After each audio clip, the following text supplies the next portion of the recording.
नमः श्रीयतिराजाय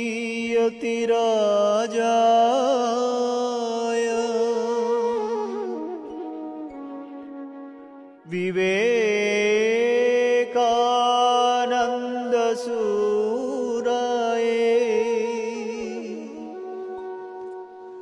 सच्चित्सुखस्वरूपाय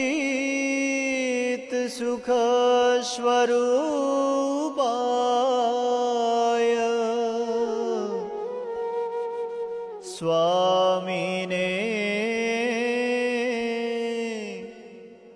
तापहारिणे।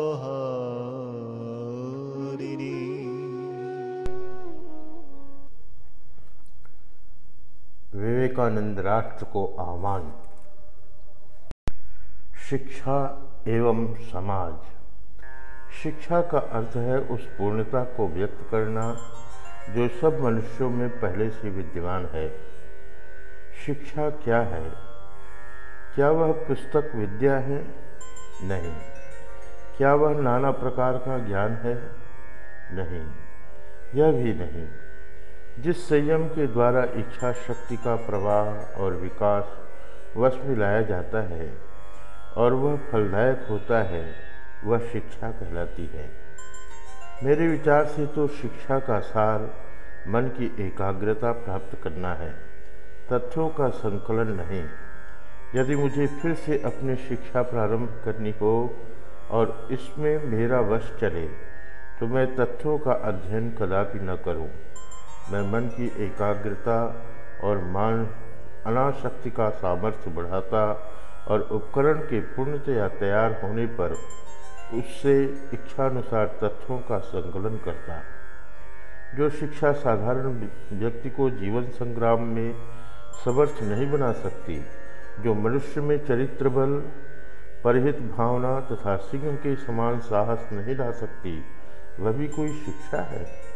जिस शिक्षा के द्वारा जीवन में अपने पैरों पर खड़ा हुआ जाता है, वही है शिक्षा। शिक्षा का मतलब यह नहीं है कि तुम्हारे दिमाग में ऐसी बहुत सी बातें इस तरह ठूस दी जाए जो आपस में लड़ने लगे और तुम्हारा दिमाग उन्हें जीवन भर में हजम न कर सके। जिस शिक्षा से हम अपना जीवन निर्माण कर सकें, मनुष्य बन सके, चरित्र गठन कर सकें और विचारों का सामंजस्य कर सकें, वही वास्तव में शिक्षा कहलाने योग्य है। यदि तुम 5 ही भावों को हजम कर तदनुसार जीवन और चरित्र गठन कर सके तो तुम्हारी शिक्षा उस आदमी की अपेक्षा बहुत अधिक है जिसने एक पूरी की पूरी लाइब्रेरी ही कंठस्थ कर ली है। ज्ञान मनुष्य में अंतर्निहित ही है। कोई भी ज्ञान बाहर से नहीं आता, अब अंदर ही, सब अंदर ही है। हम कहते हैं कि न्यूटन ने गुरुत्वाकर्षण का आविष्कार किया, तो क्या वह आविष्कार कहीं एक कोने में बैठा हुआ न्यूटन की प्रतीक्षा कर रहा था? नहीं, वह उसके मन में ही था। जब समय आया तो उसने उसे ढूंढ निकाला। संसार ने जो कुछ ज्ञान लाभ किया है वह मन से ही निकला है। विश्व का असीम पुस्तकालय तुम्हारे मन में ही विद्यमान है। बाह्य जगत तो तुम्हें अपने मन को अध्ययन में लगाने के लिए उद्दीपक तथा सहायक मात्र है, परंतु प्रत्येक समय तुम्हारे अध्ययन का विषय तुम्हारा मन ही है। हर एक व्यक्ति हुकूमत जताना चाहता है, पर आज्ञा पालन करने के लिए कोई भी तैयार नहीं है। और यह सब इसलिए है कि प्राचीन काल के उस अद्भुत ब्रह्मचर्य आश्रम का अब पालन नहीं किया जाता। पहले आदेश पालन करना सीखो, आदेश देना फिर स्वयं आ जाएगा। पहले सर्वदा दास होना सीखो, तभी तुम प्रभु हो सकोगे। केवल शिक्षा शिक्षा शिक्षा। यूरोप के बहुतेरे नगरों में घूमकर और वहाँ के गरीबों के भी अमन चैन और विद्या को देखकर हमारे गरीबों की बात याद आती थी और मैं आंसू बहाता था। यह अंतर क्यों हुआ? जवाब पाया, शिक्षा। हमें जो कुछ चाहिए वह यह श्रद्धा ही है। दुर्भाग्यवश भारत में से इसका प्रायः लोप ही हो गया है और हमारी वर्तमान दुर्दशा का कारण भी यही है। एकमात्र इस श्रद्धा के भेद से ही मनुष्य में अंतर पाया जाता है। इसका और दूसरा कारण नहीं। यह श्रद्धा ही है जो एक मनुष्य को बड़ा और दूसरे को दुर्बल और छोटा बना देती है। हमारे जातीय शोणित में एक प्रकार के भयानक रोग का बीज समा रहा है, और वह है प्रत्येक विषय को हंसकर उड़ा देना, गांधीर्य का अभाव। इस दोष का संपूर्ण रूप से त्याग करो। वीर हो, श्रद्धा संपन्न हो। दूसरी,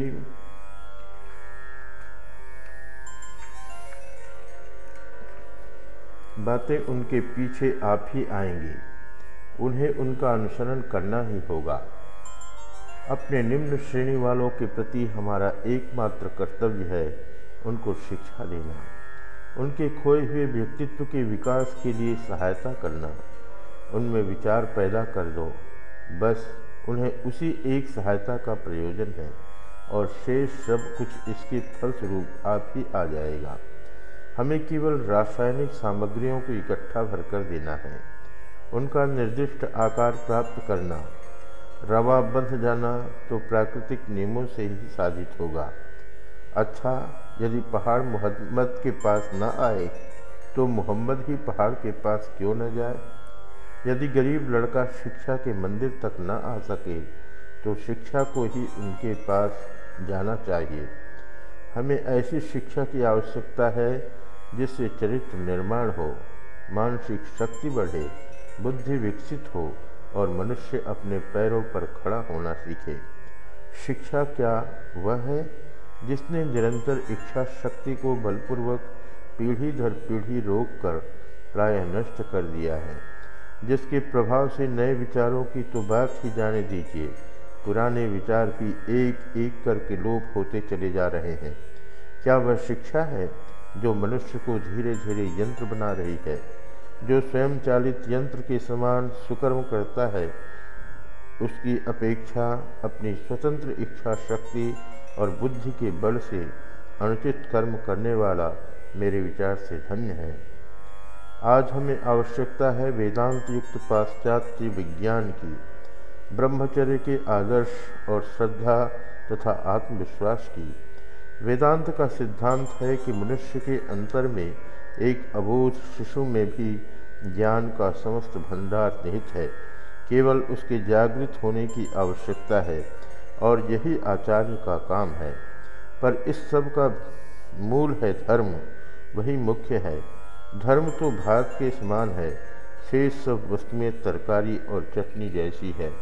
केवल तरकारी और चटनी खाने से अपथ्य हो जाता है, और केवल भात खाने से भी। देखा, एकमात्र ब्रह्मचर्य का ठीक ठीक पालन कर सकने पर सभी विद्याएं बहुत ही कम समय में हस्तगत हो जाती है। मनुष्य श्रुतिधर स्मृतिधर बन जाता है।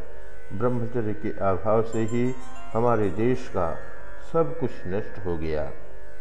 मेरा विश्वास है कि गुरु के साक्षात संपर्क रखते हुए गुरुगृह में निवास करने से ही यथार्थ शिक्षा की प्राप्ति होती है। गुरु से साक्षात संपर्क हुए बिना किसी प्रकार की शिक्षा नहीं हो सकती। हमारे वर्तमान विश्वविद्यालयों की ही बात लीजिए, उनका आरंभ हुए 50 वर्ष हो गए।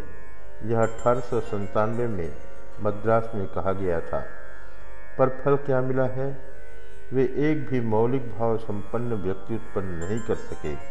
वे परीक्षा लेने वाली संस्थाएं मात्र है। साधारण जनता की जागृति और उसके कल्याण के लिए स्वार्थ त्याग की मनोवृत्ति का हम में थोड़ा भी विकास नहीं हुआ है। सत्य प्राचीन अथवा आधुनिक किसी समाज का सम्मान नहीं करता।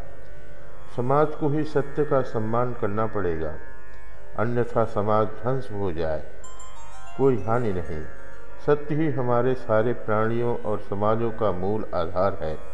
अतः सत्य कभी भी समाज के अनुसार अपना गठन नहीं करेगा। वही समाज सबसे श्रेष्ठ है जहाँ सर्वोच्च सत्यों को कार्य में परिणत किया जा सकता है। यही मेरा मत है। और यदि समाज इस समय उच्चतर सत्यों को स्थान देने में समर्थ नहीं है तो उसे इस योग्य बनाओ, और जितना शीघ्र तुम ऐसा कर सको उतना ही अच्छा। मैं कहता हूँ, मुक्त करो, जहाँ तक हो सके लोगों के बंधन खोल दो।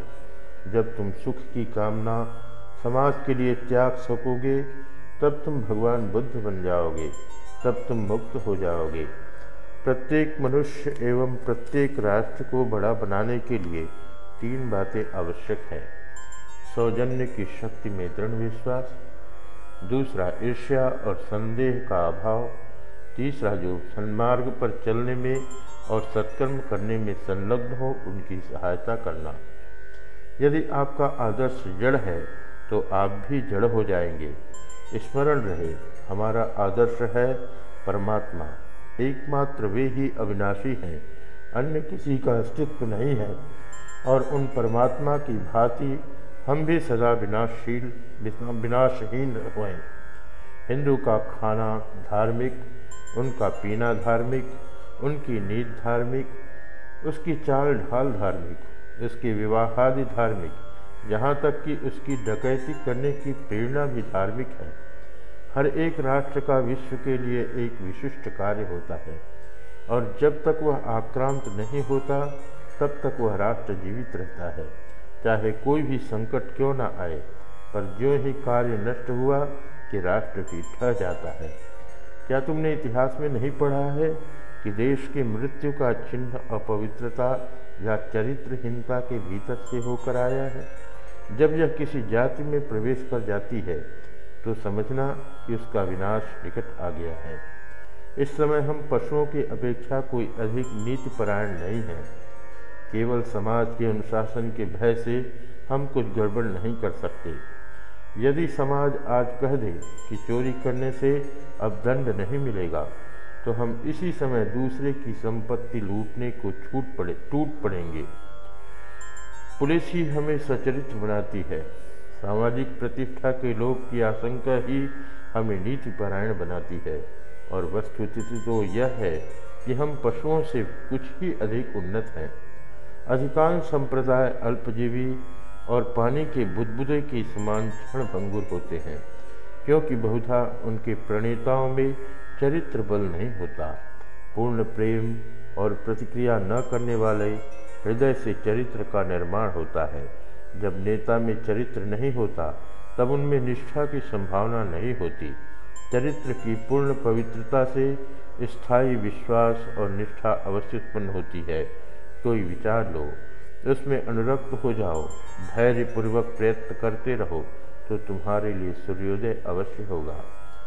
हमसे पूछा जाता है, आपके धर्म से समाज का क्या लाभ है? समाज को सत्य की कसौटी बनाया गया है। यह तो बड़ी तर्कहीनता है। समाज केवल विकास की एक अवस्था है जिसमें होकर हम गुजर रहे हैं। यदि सामाजिक अवस्था स्थायी होती है तो वह शिशु की बनी रहने जैसी बात होती। पूर्ण मनुष्य शिशु नहीं हो सकता। यह शब्द मनुष्य शिशु ही विरोधाभासी है। इसलिए कोई समाज पूर्ण नहीं हो सकता।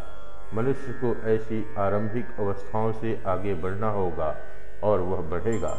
मेरे गुरुदेव कहा करते थे, तुम स्वयं अपने कमल के फूल को खिलने में सहायता क्यों नहीं देते? भौरे तब अपने आप आएंगे। दूसरों में बुराई न देखो। बुराई अज्ञान है, दुर्बलता है। लोगों को यह बताने से क्या लाभ कि वे दुर्बल हैं? आलोचना और खंडन से कोई लाभ नहीं होता। हमें उन्हें कुछ ऊंची वस्तु देनी चाहिए।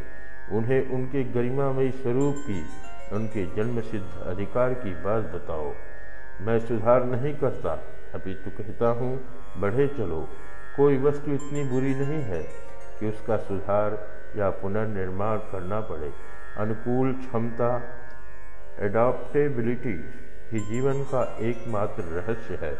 उसे विकसित करने वाला अंतर्निहित तत्व है। बाह्य शक्तियों द्वारा आत्मा को दमित करने की चेष्टा के विरुद्ध आत्मा के प्रयास का परिणाम ही अनुकूलन या समायोजन है। जो अपना सर्वोत्तम अनुकूलन कर लेता है वह सर्वाधिक दीर्घजीवी होता है। यदि मैं उपदेश न भी दूं तो भी समाज परिवर्तित हो रहा है। वह परिवर्तित अवश्य होगा और किसी बात की आवश्यकता नहीं। आवश्यकता है केवल प्रेम, अकपटता एवं धैर्य की। जीवन का अर्थ ही वृद्धि अर्थात विस्तार यानी प्रेम है। इसलिए प्रेम ही जीवन है। यही जीवन का एकमात्र गति नियामक है और स्वार्थपरता ही मृत्यु है। इहलोक और परलोक में यही बात सत्य है। यदि कोई कहे कि देह के विनाश के पीछे और कुछ नहीं रहता, तो भी उसे यह मानना ही पड़ेगा कि स्वार्थपरता ही यथार्थ मृत्यु है। परोपकार ही जीवन है, परोपकार न करना ही मृत्यु है। जितने नर पशु तुम देखते हो उनमें 90% मृत हैं, वे प्रेत हैं, क्योंकि ऐ बच्चों, जिसमें प्रेम नहीं है वह तो मृतक है। एक और नया भारत कहता है कि पाश्चात्य भाव, भाषा, खान पान, वेशभूषा और रीति का अवलंबन करने से ही हम लोग पाश्चात्य जातियों की भांति शक्तिमान हो सकेंगे। दूसरी ओर प्राचीन भारत कहा है कि मूर्ख नकल करने से भी कहीं दूसरों का भाव अपना हुआ है। बिना उपार्जन किए कोई वस्तु अपनी नहीं होती। क्या सिंह की खाल पहनकर गधा कहीं सिंह हुआ है? एक और नवीन भारत कहता है कि पाश्चात्य जातियां जो कुछ कर रही हैं वही अच्छा है। अच्छा ना होता तो वे ऐसे बलवान ही कैसे। दूसरी ओर प्राचीन भारत कहता है कि बिजली की चमक तो खूब होती है पर क्षणिक होती है। बालकों, तुम्हारी आंखें चौंधिया रही हैं, सावधान। उपनिषद जुगिन सुदूर अतीत में हमने इस संसार को एक चुनौती दी थी। न प्रजया धनेन त्यागे नैके अमृतत्व मानसु, न तो संतति द्वारा और न संपत्ति द्वारा, वरन केवल त्याग द्वारा ही अमृतत्व की उपलब्धि होती है। एक के बाद दूसरी जाति ने इस चुनौती को स्वीकार किया और अपनी शक्ति भर संसार की इस पहेली को कामनाओं के स्तर पर सुलझाने का प्रयत्न किया। वे सब की सब अतीत में तो असफल रही। पुरानी जातियाँ तो शक्ति और स्वार्थ, स्वर्ण की लोलुपता से उद्भूत पापाचार और दैन्य के बोझ से दबकर पीट गई, और नई जातियाँ गर्त में गिरने को डगमगा रही है। इस प्रश्न का तो हल करने के लिए अभी शेष ही है कि शांति की जय होगी या युद्ध की, सहिष्णुता की विजय होगी या असहिष्णुता की, शुभ की विजय होगी या अशुभ की, शारीरिक शक्ति की विजय होगी या बुद्धि की, शारीरिकता की विजय होगी या आध्यात्मिकता की। हमने तो युगों पहले इस प्रश्न का अपना हल ढूंढ लिया था। हमारा समाधान है असंसारिकता, त्याग।